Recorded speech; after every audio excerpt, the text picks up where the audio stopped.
لحظة سقوط طائرة الركاب الهندية المنكوبة، وذلك بعد فترة وجيزة من إقلاعها. إليكم التفاصيل كاملة، ولكن قبل ذلك لا تنسوا الاشتراك في القناة. تمت طائرة تابعة للخطوط الجوية الهندية وعلى متنها 242 شخصا، من بينهما طياران و10 مضيفات طيران، وذلك بعد فترة وجيزة من إقلاعها في اتجاه إلى لندن.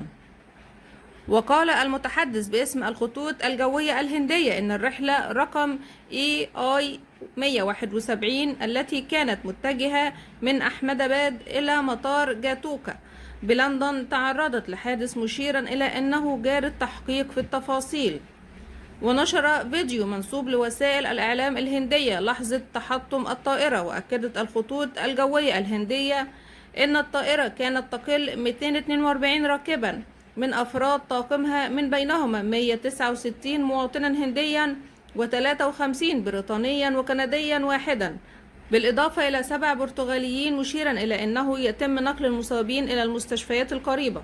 وأشارت إلى أنها تتعاون بشكل كامل مع السلطات الهندية في تحقيقها لتحديد أسباب وملابسات هذا الحادث. وإلى هنا نكون وصلنا إلى نهاية خبرنا. دمتم في رعاية الله وأمنه، والسلام عليكم ورحمة الله وبركاته.